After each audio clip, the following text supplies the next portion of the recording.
Pertemuan hari ini adalah sesi ke-11 membahas tentang pajak bumi dan bangunan ya dan BPHTB atau biaya perolehan hak atas tanah dan atau bangunan. Sebagaimana kita ketahui ya bahwa pajak daerah mengalami reformasi ya, mengalami perubahan. Dahulu sebelum dilakukan reformasi atau belum adanya Undang-Undang Nomor 28 tahun 2009 ya tentang pajak daerah dan retribusi daerah, PBB ini dan BPHTB masih masuk ke dalam pajak pusat ya kan. Setelah ditimbang-timbang, dievaluasi berdasarkan hasil kebijakan pemerintah ya, kebijakan fiskal dan lain sebagainya, maka per 2010 ya, per 2010 itu semenjak lahirnya undang-undang ya, Undang-Undang Nomor 28 tahun 2009 itu tentang pajak daerah dan retribusi daerah, pajak bumi dan bangunan dan BPHTB ini menjadi pajak daerah ya, atau termasuk ke dalam klasifikasi pajak daerah. Kesana nak, ke Naomi ya. Oke, baik. Nah, pajak bumi dan bangunan atau dikenal dengan istilah PBB P2 ya, atau pedesaan dan perkotaan. Nah, saya ambil contoh dari Perda DKI Jakarta ya. Saya ambil case-nya dari Perda DKI Jakarta ya, sesuai dengan Undang-Undang PDRD dan Perda DKI Jakarta tentang PBB P2 ya. Oke, nah kita ketahui kalau bicara tentang pajak bumi dan bangunan ya, seperti biasa kita belajar pajak, kita harus tahu dulu pondasinya atau dasar hukumnya ya kan. Dasar hukumnya apa gitu yang pertama ya kan. Nah, awalnya itu dari Undang-Undang Nomor 12 tahun 1985 ya kan. Sebagaimana telah diubah ya kan terakhir dengan Undang-Undang Nomor 12 tahun 1994 tentang pajak bumi dan bangunan atau non PBB P2 ya. Sebentar nak, jangan ditarik. Udah ya. Iya. Oke. Ya udah. Iya sayang. Oke, nah jadi gitu ya. Dulu istilahnya non PBB P2. Nah, setelah reformasi untuk yang kesekian kalinya, teman-teman sebelumnya udah pernah belajar ya tentang sejarah reformasi atau sejarah lahirnya Undang-Undang Pajak Bumi dan Bangunan. Ya. Nah, terus lahirlah atau terciptalah Undang-Undang Nomor 28 tahun 2009 tentang pajak daerah dan retribusi daerah. Nah, jadi yang tadinya non PBB P2 sekarang disebutnya menjadi PBB P2, pajak bumi dan bangunan, tadi perdesaan dan perkotaan. Nah, untuk perdanya itu untuk DKI Jakarta ya, Provinsi DKI itu diatur di dalam Nomor 16 tahun 2011 ya tentang PBB P2. Nah, karena pajak daerah, jadi semua peraturan daerahnya diatur sesuai dengan daerahnya masing-masing. Ya, Bekasi nanti beda lagi, Kota Bekasi dia punya peraturan tersendiri. Terus di Surabaya dia punya perda sendiri. Di Semarang, di Malang dan seterusnya seperti itu ya. Tapi saya mengangkat case-nya dari DKI saja. Oke, baik. Nah, di dalam PBB P2 ini ya, atau sektor PBB itu ada dua. Yang pertama tadi ya untuk daerah itu maksudnya adalah sektor perdesaan dan perkotaan. Nah, sementara untuk yang pusat itu diatur di dalam pusatnya adalah ada sektor perkebunan, perhutanan dan pertambangan. Nah, inilah alasan kenapa PBB masuk ke dalam pajak daerah. Jadi hanya mengatur untuk sektor perdesaan dan perkotaan saja. Oke, pada dasarnya sektor PBB itu ada 5 gitu. Cuma di breakdown, dibagi lagi daerah cuma 2, yaitu perdesaan dan perkotaan. Sementara pusat dia mengatur sektor perkebunan, perhutanan, dan pertambangan. Seperti itu ya maksudnya. Nah, terus apa sih yang dimaksud dengan objek gitu kan? Objek itu kan kita kalau melihat semua pajak masing-masing pajak memiliki objek pajak. Iya sayang, sebentar ya nak. Nah, objek pajak ya. Nah, objek PBB P2 ini apa? Nah, kita sekarang sedang belajar tentang pajak bumi dan bangunan. Artinya apa? Objeknya adalah bumi dan atau bangunan. Oke, bumi yang seperti apa dan bangunan yang bagaimana gitu kan? Nah, maksudnya adalah bumi dan atau bangunan yang dimiliki. Nah, dimiliki. Terus selain dimiliki diapain gitu kan? Dikuasai. Nah, setelah dimiliki, dikuasai, terus diapakan? Oh, dimanfaatkan. Oke, dimanfaatkan dengan siapa? Atau sama siapa gitu kan? Oh, ya, karena subjek pajak itu kan terdiri dari orang pribadi ya kan? Ada badan gitu kan? Iya sayang, sebentar ya nak. Sebentar dulu ya nak. Oke, ya. Nggak tahu nak, sebentar dulu ya. Jadi dimiliki, dikuasai, dimanfaatkan oleh orang pribadi atau badan ya. Nah, kecuali sebentar. Ini ada on cam nak, sebentar nak. Uminya jelasin dulu sebentar ya. Kecuali kawasan yang digunakan untuk kegiatan usaha, perkebunan, perhutanan, dan pertambangan. Oke, ada kata kecualinya ya, karena sekarang PBB ini dari 5 sektor di breakdown menjadi yang mana yang masuk ke dalam pajak daerah dan yang mana masuk ke dalam pajak pusat. Oke, makanya di sini ada kata kecuali untuk PBB P2-nya. Ya.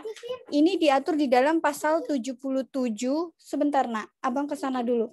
Ayat 1 Undang-Undang Pajak Daerah dan Retribusi Daerah. Ya. Nah, makanya dikatakan bahwa ada kecuali sebentar ya, Nak. Sebentar ya, Nak.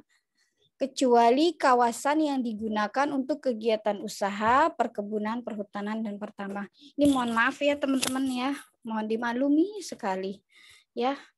Oke baik, saya lanjutkan ya. Nah, lalu apa sih pengertian objek pajak PBB P2 ini ya? Nah, seperti sebagaimana diatur dalam pasal 77 ayat 1 Undang-Undang Pajak Daerah dan Retribusi Daerah ya, bahwa bumi itu adalah permukaan bumi yang meliputi berupa tanah dan perairan pedalaman serta lautan. Oke, yang kita pijak ini adalah bumi ya. Yang kita pijak adalah bumi, yaitu permukaan ya kan, permukaan yang meliputi tanah. Oke, kan di bumi ini bukan hanya daratan saja gitu kan. Kita kan terdiri dari negara kepulauan ya, memiliki banyak laut ya kan, perairan dan sebagainya seperti itu.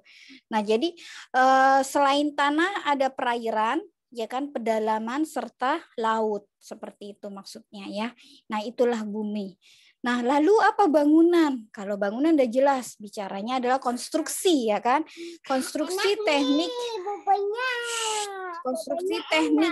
yang ditanam atau diletakkan secara tetap pada tanah dan atau perairan, pedalaman dan atau laut. Jadi ya seperti rumah yang kita singgahi gitu kan, rumah yang kita tempati, terus kemudian gedung-gedung kantor yang teman-teman tempat bekerja ya kan, terus mall yang buat teman-teman mencari hiburan ya kan, dan lain sebagainya, hotel dan lain sebagainya. Berupa itulah, atau semacam kayak tambang yang di lautan ya kan, itu juga disebut sebagai bangunan atau konstruksi tadi ya. Oke, itulah pengertian dari objek dari PBB P2 ya. Nah, kemudian tadi ya kita secara teori bahwa bangunan tadi adalah konstruksi gitu kan. Nah, tapi apa sih yang termasuk apa nih bangunan saja itu termasuk apa ya, cakupannya apa saja gitu. Kalau teman-teman buka di Undang-Undang nomor 28 tahun 2009 itu dijelaskan di dalam pasal 77 ayat 2 ya. Oke. Nah, termasuk bangunan itu termasuk apa saja? Ada jalan lingkungan yang terletak dalam suatu kompleks bangunan gitu kan. Nah, hotel, pabrik, emplacement ya kan yang merupakan suatu kesatuan dengan kompleks bangunan tersebut. Ya, apartemen kan, kalau apartemen itu kan pasti dia punya jalan untuk menuju ke gedung tersebut. Hotel juga sama ya kan, lahan parkir dan lain sebagainya itu kan termasuk ke dalam jalan lingkungan yang terletak dalam suatu kompleks bangunan. Duduk sayang, duduk. Pabrik juga sama. Jadi bukan hanya bangunannya saja gitu, tetapi jalannya, jalan lingkungannya ya juga disebut sebagai atau cakupan dari bangunan tersebut. Nah, lalu ada apa lagi selain tadi jalan lingkungan? Ya, oh ada jalan tol. Oke, jalan tol yang kita lalui. Ya nanti ya, sebentar. Jalan tol itu apa? Oke, jalan tol ya. Jalan tol yang kita sering lewati kalau teman-teman mau. Jangan kenceng-kenceng, nggak boleh. Ya sudah, ada di depan dulu ya. Ada di depan sana. Ya boleh. Kecilin sayang. Nah, ada jalan tol kalau teman-teman mau keluar kota menggunakan kendaraan roda 4 ya kan, biasanya menggunakan jalan tol atau nggak usah ke luar kota deh. Teman-teman misalnya kantornya di Jakarta, dari Bekasi ke Jakarta, aksesnya melalui jalan tol dan seterusnya seperti itu. Nah, terus ada kolam renang. Kolam renang juga ya, swimming pool ini juga termasuk ke dalam cakupan dari bangunan tersebut. Nah, pagar mewah juga sama. Ya, yang dimaksud pagar mewah itu kayak gimana sih? Ya, kalau teman-teman lihat rumah-rumah di mana kawasan Pondok Indah dan sekitarnya gitu kan, dia kan punya gate itu, punya gerbang itu kan pagarnya kan bagus-bagus ya kan, dan harganya juga lumayan ya, itu disebut sebagai pagar mewah.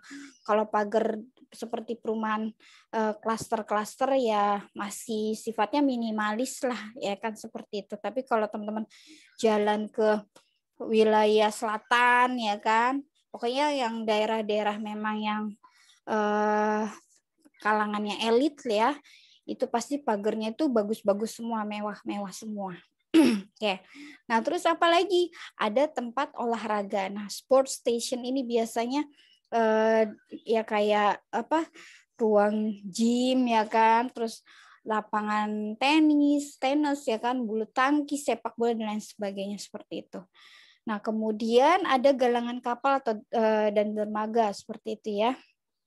Galangan kapal, kalau teman-teman ke ke daerah Muara Karang ya kan, ingin nyebrang pulau tuh, biasanya kan kalau kita mau ke pulau seberang tuh ya, dari Muara Karang itu kan banyak kapal dermaga ya kan. Misalkan mau ke Pulau Seribu gitu kan, atau pulau apa sih namanya di sana ya kan. Nah, melalui dermaga tersebut seperti itu. Nah, kemudian ada taman mewah, serta kemudian ada tempat penampungan atau kilang minyak ya, baik air, gas, dan pipa minyak seperti itu. Nah, kemudian ada menara atau mercusuar. Nah, bangunan mercusuar itu atau menara itu termasuk ke dalam cakupan dari bagian dari objek PBB bangunan. Oke, nah jadi ini yang dimaksud cakupan dari bangunan tersebut. Jadi bukan hanya fisik konstruksi dalam bentuk gedungnya saja, tapi mencakupi jalan lingkungan ya kan, kolam renangnya, terus pagar mewahnya, ada tempat olahraganya, gitu kan, terus ada taman mewahnya, ya kan, seperti itu contohnya, gitu. Oke ya, teman-teman, baik. Nah, kalau kita di pantai ya kan, terus atau di dermaga, nah itu ada menara ya kan, atau gedung-gedung sekarang juga punya menara sendiri ya, gitu seperti itu. Nah, itu termasuk ke dalam cakupan bangunan. Oke. Nah, ada objek, ada non objek ya. Abang sebentar dulu, Bang. Oke, ya.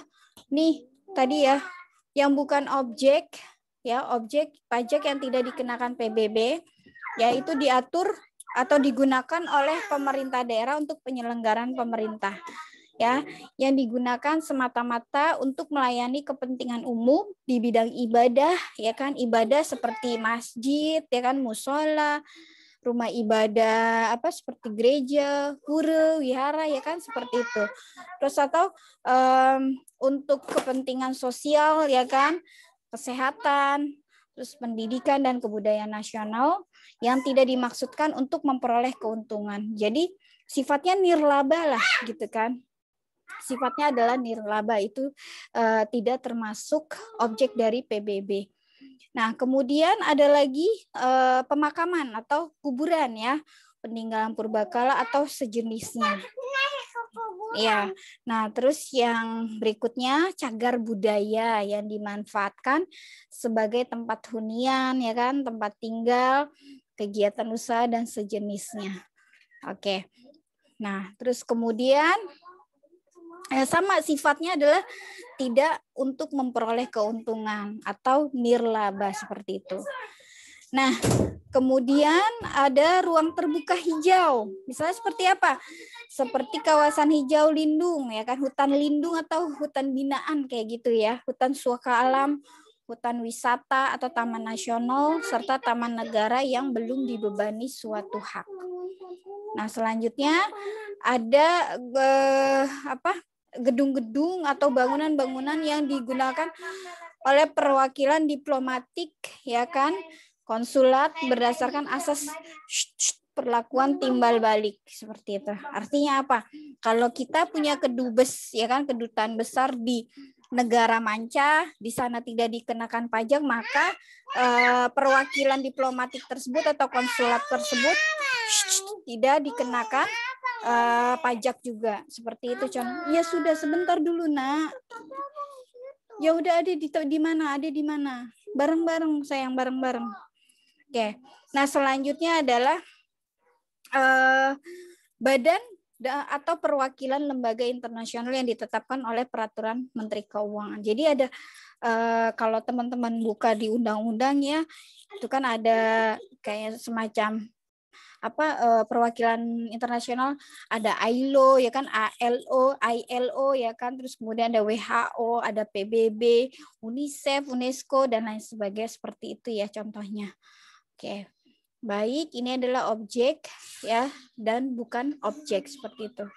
Nah, di dalam PBB kita mengenal nama istilahnya adalah nilai jual objek pajak tidak kena pajak. Nah, kalau di pajak penghasilan disebutnya sebagai PTKP. Tapi kalau di PBB adalah disebutnya NJOPTKP. Jadi istilahnya adalah astagfirullahaladzim. Nilai jual objek pajak tidak kena pajak. Oke. Umi sedang ngajar dulu, sebentar dong. Adek, sebentar dulu. Nah, terus kemudian berapa besarannya gitu kan? Besarannya adalah paling rendah itu adalah 10 juta gitu kan, untuk setiap wajib pajak. Oke. Nah, terus kemudian ini diatur di dalam pasal 77 ayat 4 Undang-Undang Pajak Daerah dan Retribusi Daerah. Nah, kemudian dari besaran tersebut di dalam Perda, ya kan, di dalam peraturan daerah, nanti copot itu, jangan dipaksa. Nanti dulu ya, Nak. Bang Ken, tolong dong Bang Ken. Ya, itu DKI itu NJOPTKP-nya adalah 15 juta. Bekasi beda lagi. Gitu. Semarang beda lagi, Surabaya beda lagi dan seterusnya. Jadi ini yang diatur, jadi semuanya diserahkan kepada pemerintah daerah. Berapa nih besaran tarifnya, besaran NJOPTKP-nya dan seterusnya seperti itu. Nah, karena ini case-nya adalah DKI ya, saya ambil samplingnya atau case-nya adalah Provinsi DKI, maka NJOPTKP-nya adalah sebesar 15 juta per wajib pajak. Oke. Baik ya. Nah, kemudian tadi ada objek, berarti ada subjek pajak dan wajib pajak gitu ya. Nah, kalau teman-teman buka undang-undang, dia diatur di dalam pasal 78 ya. Apa sih yang dimaksud dengan subjek pajak? Yaitu tadi ya, orang pribadi atau badan ya kan mempunyai hak atas tanah, bumi dan atau memperoleh manfaat atas bumi dan atau memiliki, menguasai dan atau memperoleh manfaat atas bangunan. Sebentar ya.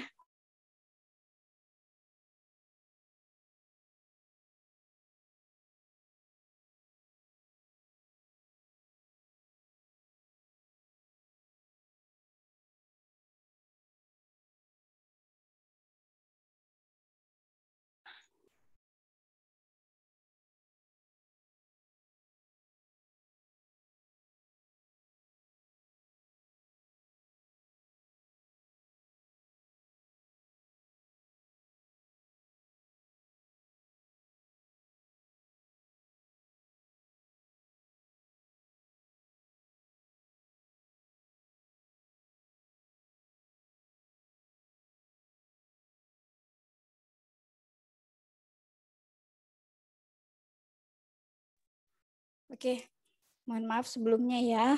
Oke, baik, saya lanjutkan. Jam segini anak-anak lagi aktif-aktifnya. Jadi belum bisa diajak istirahat. Mohon maaf sebelumnya. Oke ya. Nah, itu tadi subjek pajak ya.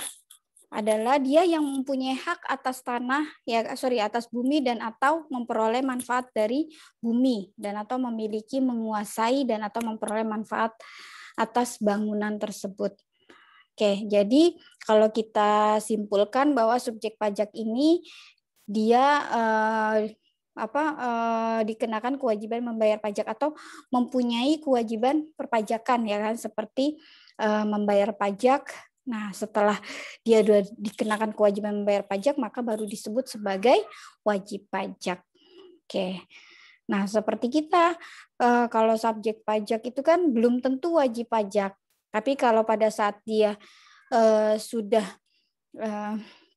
melakukan kewajiban ya kan membayar pajak, misalkan penghasilannya sudah memiliki penghasilan seperti itu kan, maka disebut sebagai wajib pajak.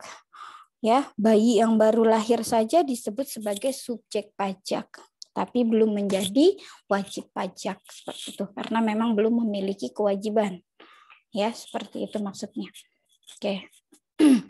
Nah, kemudian selain ada subjek, ada objek, ya kan? Ada namanya DPP atau dasar pengenaan pajak. Oke. Nah, tadi NJOP TKP kita sudah bahas ya. Nah, DPP ini diatur di dalam pasal 79 ya, Undang-Undang Pajak Daerah dan Retribusi Daerah. Dasar pengenaannya dilihat dari NJOP ya, atau nilai jual objek pajak. Ya, NJOP ini ditetapkan setiap 3 tahun, kecuali untuk objek pajak tertentu ditetapkan setiap tahun sesuai dengan perkembangan wilayah. Nah, makanya nanti selalu ada perubahan tarif gitu kan. Sebenarnya sih tarif PBB itu kan 20%. Ya kan, nanti ada range-nya, ada penghasilan itu di bawah 1 miliar ya kan, itu adalah 20%, sedangkan di atas 1 miliar itu adalah 40%. Nah, itu yang tercantum di dalam undang-undang. Cuma setelah diserahkan kepada daerah, maka daerah membuat tarif masing-masing sesuai dengan perkembangan wilayahnya, seperti itu maksudnya. Nah, kemudian penetapan besarnya NJOP ya kan ditetapkan oleh kepala daerah. Jadi semua diberi pemerintah daerah atau kepala daerah diberikan wewenang untuk menentukan atau memutuskan gitu kan berapa nih layaknya gitu kan tarif yang digunakan, terus nilai jual objek pajaknya seperti itu. Lalu nanti setelah 3 tahun dievaluasi ya kan dilihat dari penerimaan pajaknya apakah dengan tarif tersebut sudah tercapai target ya dari target yang ditetapkan, apakah realisasinya sudah melebihi atau belum, seperti itu maksudnya. Oke ya, nanti kalau habis waktunya kita join lagi ya teman-teman. Mohon izin. Nah, kemudian itu tadi DPP. Nah, ini kita lihat di sini ya, nilai jual objek pajak. Oke, nah apa sih yang dimaksud dengan NJOP? Tadi di slide sebelumnya kita sudah melihat bahwa NJOP ini ditentukan oleh kepala daerah ya kan, dan disesuaikan dengan perkembangan wilayahnya. Jadi kalau menurut undang-undang NJOP ini maksudnya adalah harga rata-rata yang diperoleh dari transaksi jual beli yang terjadi secara wajar. Gitu. Oke, seperti apa maksudnya? Misalnya gini, apabila atau bila mana tidak terdapat transaksi jual beli secara wajar, maka NJOP dapat ditentukan melalui perbandingan harga dengan objek pajak lain yang sejenis atau nilai perolehan baru atau NJOP pengganti. Oke, jadi nanti dilihat harga pasarnya di situ misalkan berapa harga pasaran rumahnya atau bangunannya ya tadi, atau harga pasar tanahnya itu berapa. Jadi disesuaikan seperti itu ya. Oke. Nah, kemudian ya perhitungannya nih teman-teman nanti bisa baca. PBB itu besarnya PBB tergantung pada penilaian objek PBB. Nah, jadi maksudnya penilaian itu meliputi penilaian atas bumi atau tanah dan bangunan oleh Fiskus untuk menentukan NJOP sebagai dasar pengenaan pajak. Jadi seperti rumah lah, rumah luas tanahnya berapa, luas bangunannya berapa gitu kan. Kan nggak mungkin rumah itu hanya berdiri bangunannya tok, tapi kan pasti punya jalan gitu kan, atau ada jalan buat semacam kayak parkir atau kasih jalan buat umum kalau tinggalnya itu di pinggir jalan ya kan, atau akses jalan umum kan nggak mungkin kan rumahnya sampai depan jalan raya atau jalan umum, ya pasti kan ada space misalnya buat carport atau buat taman dan lain sebagainya gitu ya. Contoh sederhananya adalah begini, misalkan rumah saya tuh luas tanahnya itu 140 ya kan, 140 meter persegi itu luas tanahnya. Tapi saya punya bangunan hanya 54 meter persegi. Nah, artinya 140 meter perseginya tadi ya kan tinggal dikurangin aja tanahnya berapa ya kan, tapi luas bangunan ada 54 meter persegi. Gitu. Maksudnya seperti itu ya. Makanya di breakdown dari luas tanah yang sesungguhnya. Ya udah, jangan, udah, iya nggak mau bau, dilap dulu pakai tisu. Ya udah sana. Makanya jangan nakal ya, jangan ini. Nah terus yang kedua, metode penilaian. Nah di dalam PBB itu ada namanya pendekatan data pasar, ada pendekatan biaya, pendekatan pendapatan, ya. Udah di kamar saja sana. Oke ya, jadi ini maksudnya ini ya metode beberapa metode penilaian ya. Nah kalau menggunakan market data approach itu membandingkan antara OP dengan objek pajak dengan objek pajak lain yang sejenisnya yang telah diketahui harga pasarnya ya. Umumnya digunakan untuk menentukan NJOP tanah, namun dapat juga digunakan untuk NJOP bangunan. Udah sana dulu. Astagfirullahaladzim, la haula.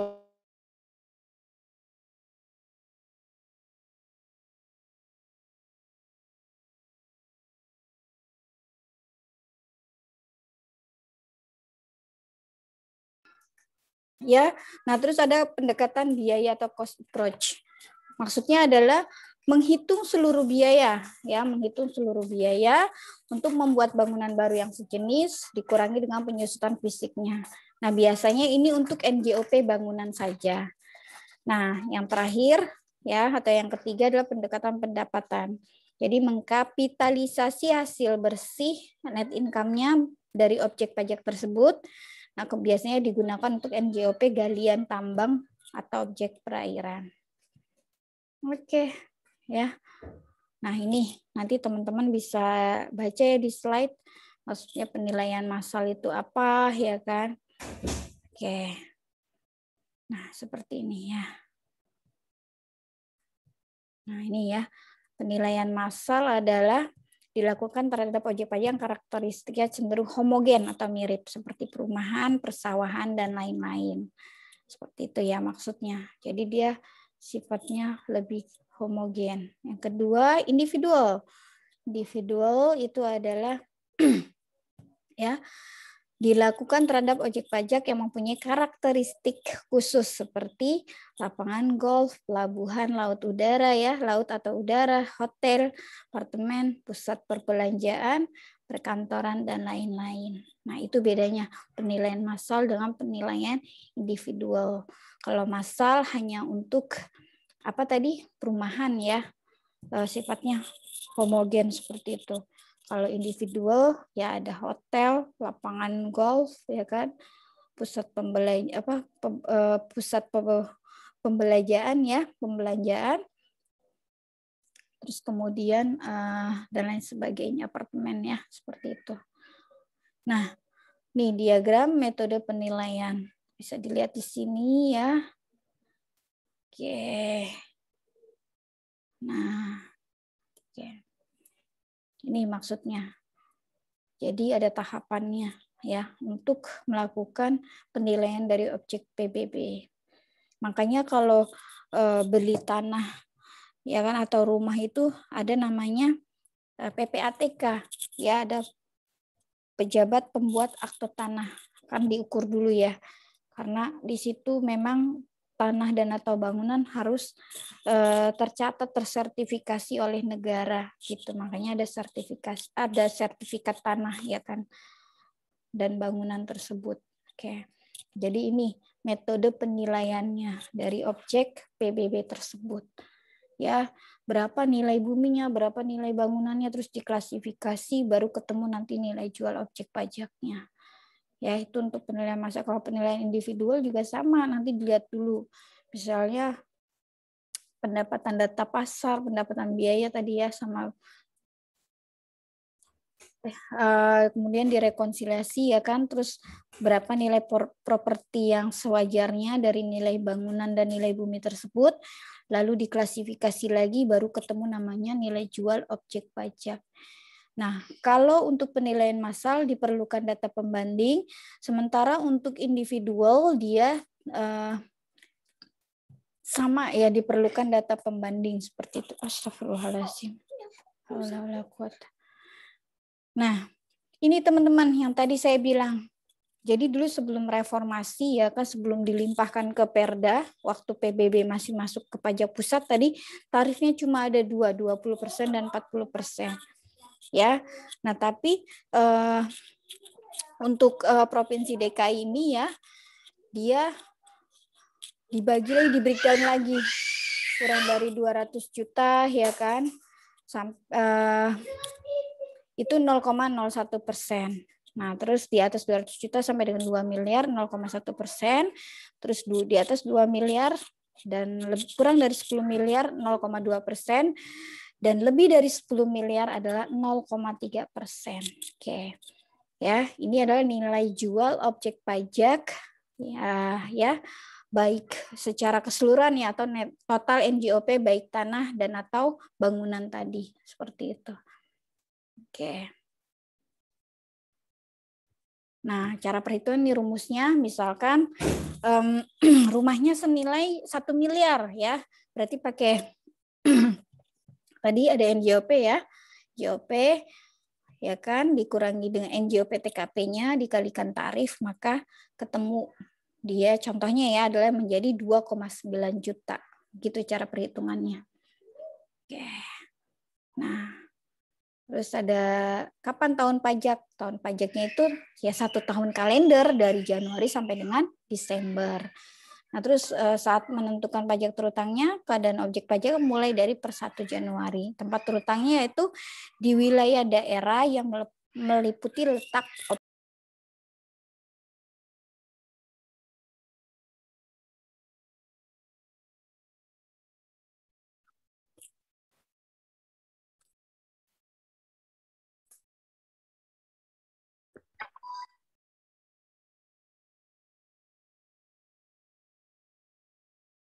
Oke, baik ya. Saya lanjutkan. Tadi adalah tahun pajak, saat terutangnya pajak, dan tempat pajak ya. Oke.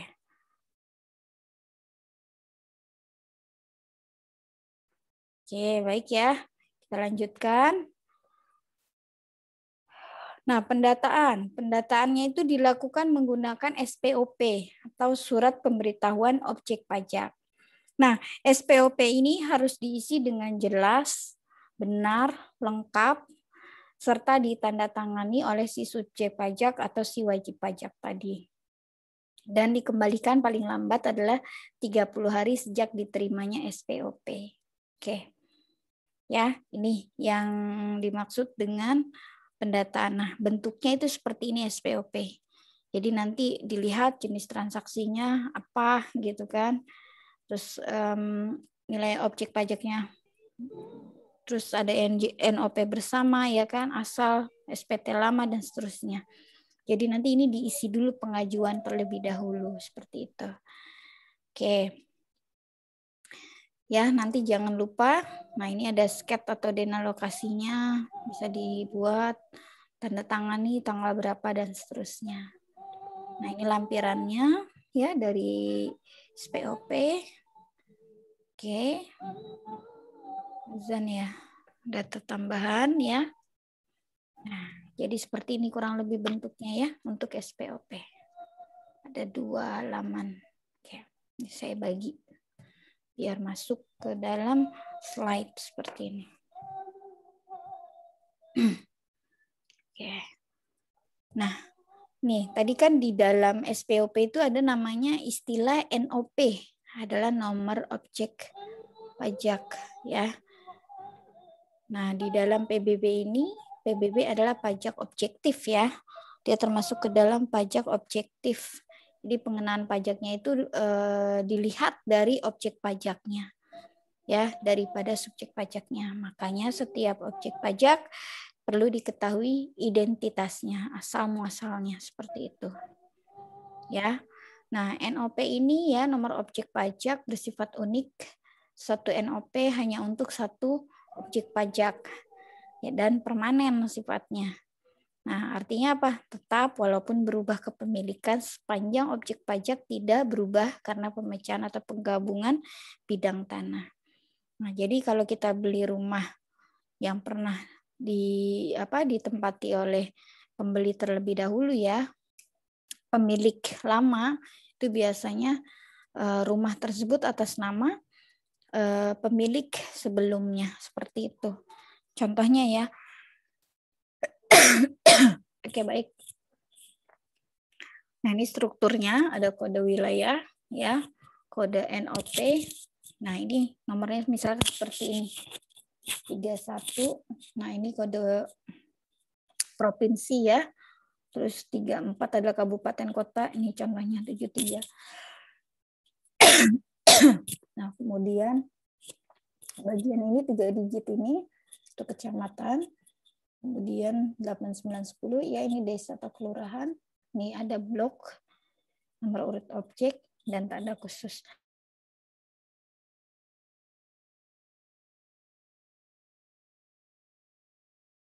Oke, contohnya seperti ini ya. Nih, misalkan 31 untuk Provinsi DKI Jakarta.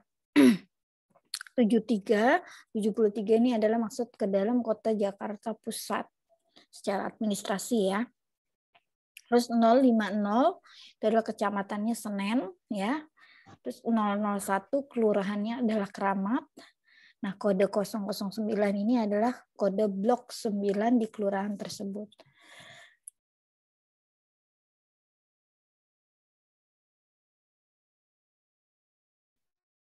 Sementara untuk kode 0077 adalah nomor urut 77 di blok tersebut. Dan kode 0 adalah kode khusus.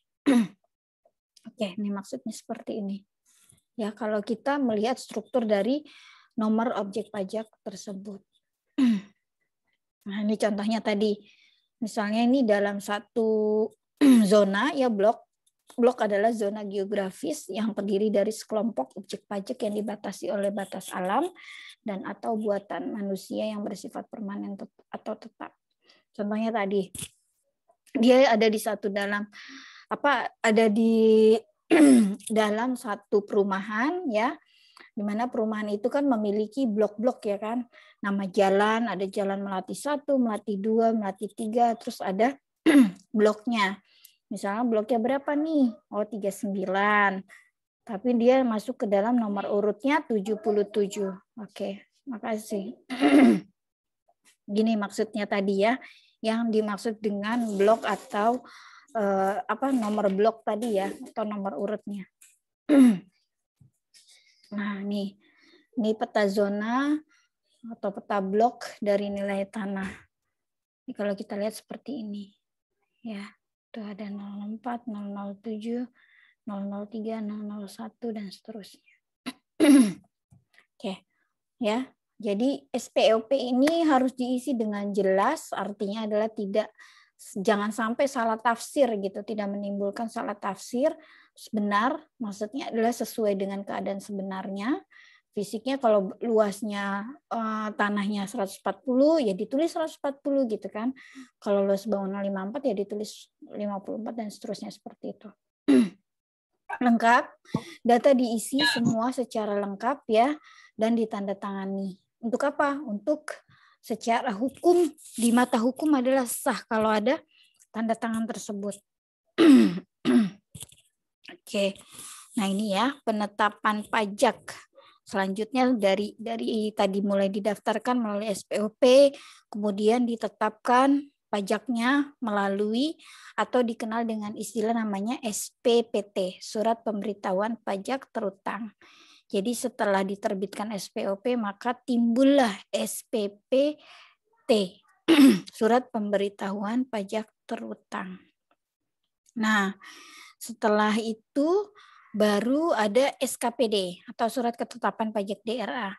Nah, ini diterbitkan apabila SPOP tidak dikembalikan. Jadi tadi SPOP yang diminta sama wajib pajak tapi itu tidak diisi, tidak dikembalikan dalam waktu 30 hari tadi ya, maka WP tersebut diterbitkan namanya surat teguran dengan sanksi administrasi 25% dikali dari pokok pajaknya.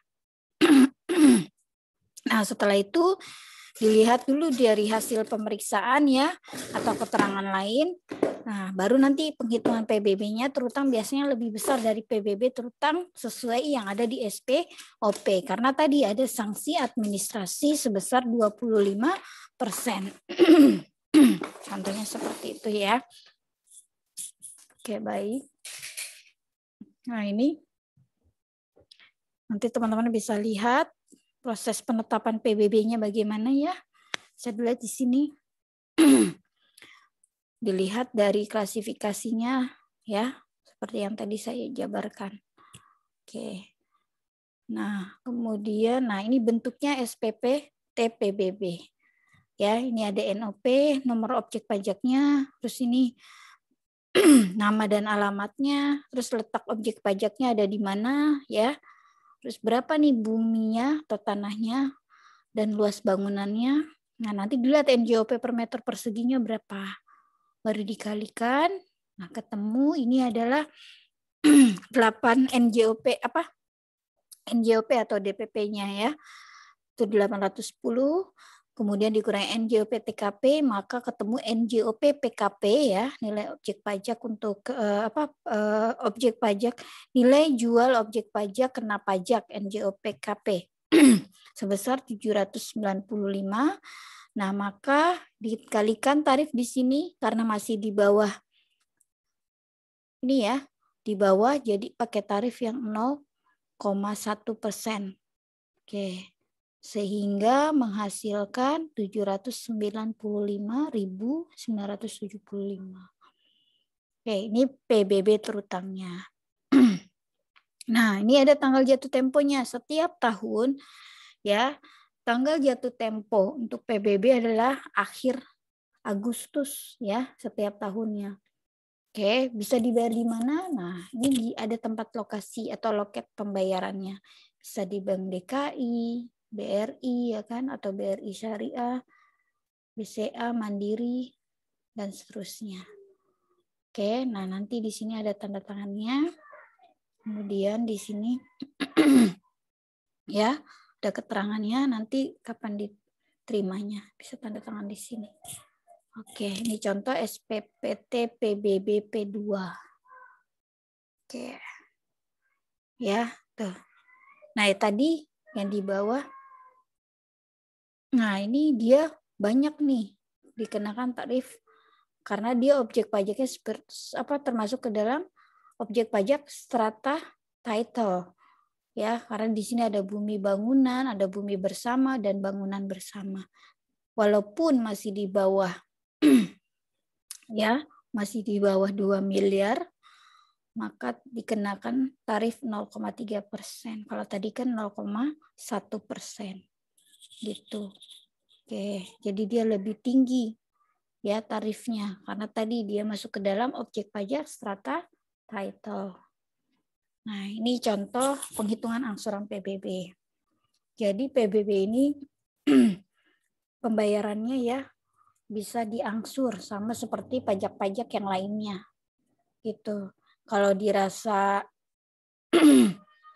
keberatan ya, silakan bisa diangsur. Misalkan disetujuinya selama 3 bulan. Nah, berarti dari pajak yang masih harus dibayar 90 juta tersebut, ya kan, tiap bulannya dikurangi dengan masing-masing 30 juta karena disetujuinya hanya 3 bulan.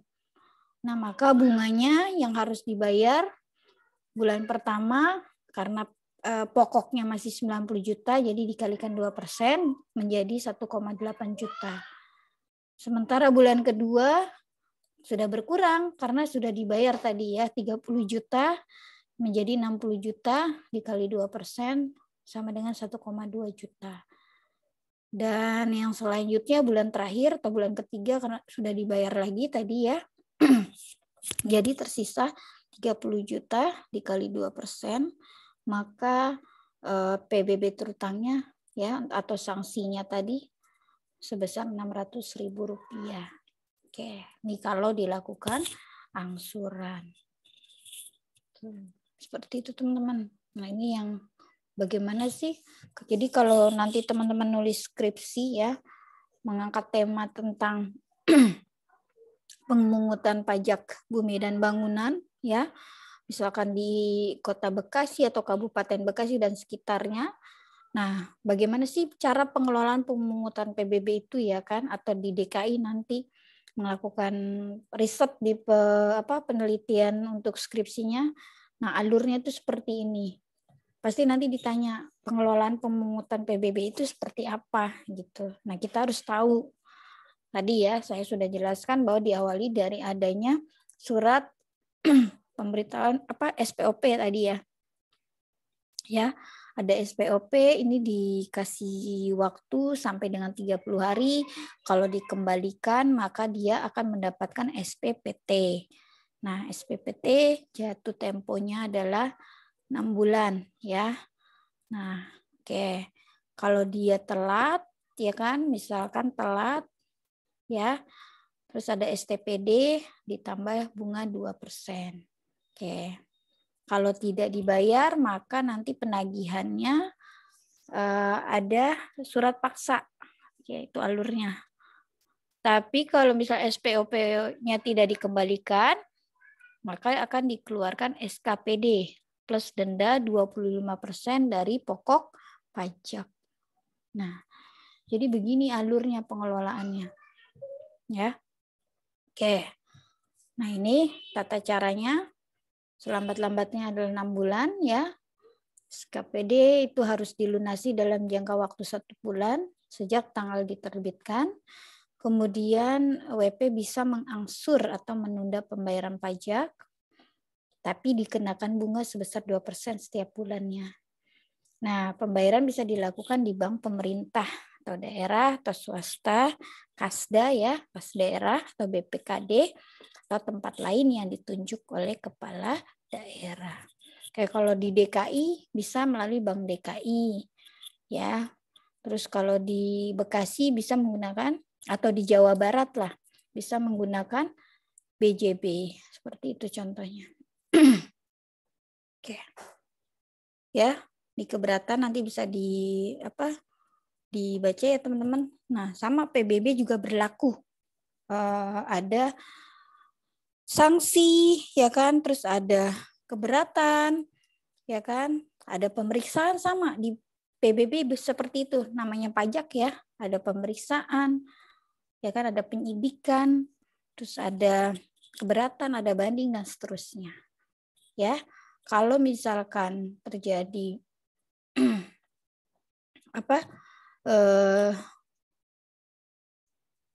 sebentar. Tadi ya ada penagihan pajak dengan surat paksa, terus WP-nya mengajukan keberatan, silakan ya. WP mengajukan keberatan ya ke DPP atas SPPT atau SKPD ya. Satu surat seperti itu. Tertulis dalam bahasa Indonesia serta dengan alasan-alasan yang memang masuk akal seperti itu ya maksudnya. Diajukan maksimal 3 bulan setelah diterimanya SPPT atau SKPD. Nah, tapi force majeure ya, kalau ada kondisi di luar kekuasaan maksudnya, itu bisa diperpanjang. Tanda terima surat keberatan ya atau tanda terima pengiriman pos tercatat kalau melalui ekspedisi ya. Nah, terus kemudian WP dapat meminta DPP secara tertulis kepada DPP dalam hal keperluan pengajuan keberatan.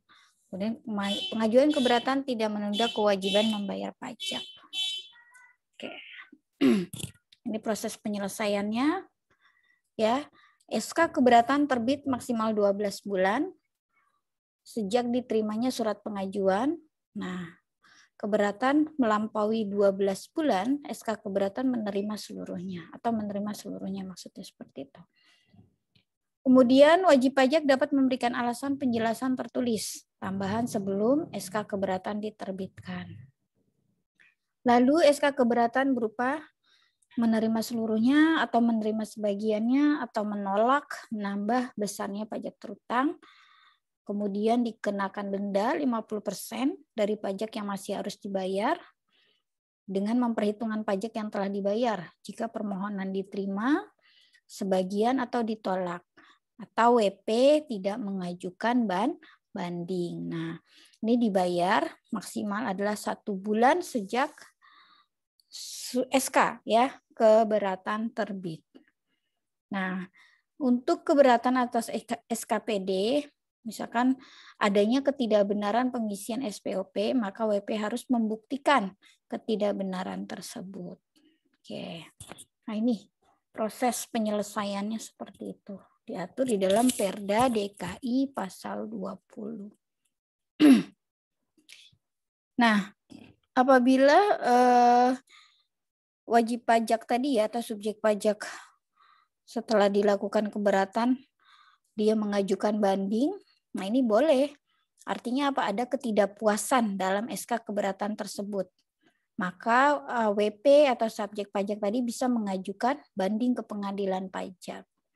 Diajukan 3 bulan dari SK keberatan diterima. Ya, dengan melampirkan SK keberatan. Nah, pengajuan banding menangguhkan pembayaran pajak. Jadi ditunda dulu gitu sampai nanti benar-benar ada putusan banding terbit gitu. Oke. Ya, setelah putusan banding dikabulkan seluruhnya atau sebagian, maka wajib pajak dikenakan imbalan bunga sebesar 2% atau per bulan maksimal 24 bulan. Ya, jangka waktunya mulai dari tanggal pelunasan sampai dengan diterbitkannya SKD PLB. Oke. Nah, yang kedua kalau dendanya 50% ya, itu di SK keberatan tidak dikenakan namun ditambahkan menjadi 100%. Jadi ada kenaikan sanksi administrasinya, ada kenaikan gitu menjadi 100% dari pajak yang masih harus dibayar pada putusan banding dikurangi dengan pajak yang telah dibayar. Ya memang agak rumit seperti ini ya. Makanya kalau pajak, kasus-kasus pajak kalau kita nggak kuat ya kan bukti-buktinya, lebih baik jangan mengajukan banding karena seperti ini nanti ya, yang tadinya misalkan dikenakan hanya imbalan bunga tapi nanti bisa juga dikenakan denda atau kenaikan seperti itu. Jadi berdasarkan bukti yang diberikan oleh atau yang bukti yang di kuat atau tidak buktinya seperti itu yang diajukan oleh si WP tersebut. Ya, ini contohnya ya. Kalau ada SKPD tahun 2013, misalkan pajak yang masih harus dibayarnya adalah 100 juta. Nah, tapi udah dibayar nih 60 juta oleh si WP-nya atau SP-nya. Nah, kemudian di SK keberatan menjadi 75 juta. Sehingga yang WP harus membayar. Nah, karena tadi udah bayar 60, jadi sisanya hanya 15 juta. Oke, dendanya ada denda berupa 50%. Ya, dikali 15 juta, jadi dia bayar 7,5 juta ditambah 15 juta, menjadi 22.500.000 rupiah. Kalau berdasarkan tadi ya, SK keberatan. Oke, tapi kalau misalkan WP-nya tadi mengajukan banding karena enggak setuju ya kan dari keputusan SK keberatan tadi, terus dia melakukan banding, maka pokoknya ya kena denda 100%. Oke, ada kenaikan dendanya 100%. Jadi yang harus dibayar adalah 30 juta. Nah, ini perbandingan antara penghitungan apabila melakukan keberatan dan banding WP-nya. Oke. Nah, oke, selesai ya untuk yang PBB. Silakan. Kalau ada yang ingin ditanyakan.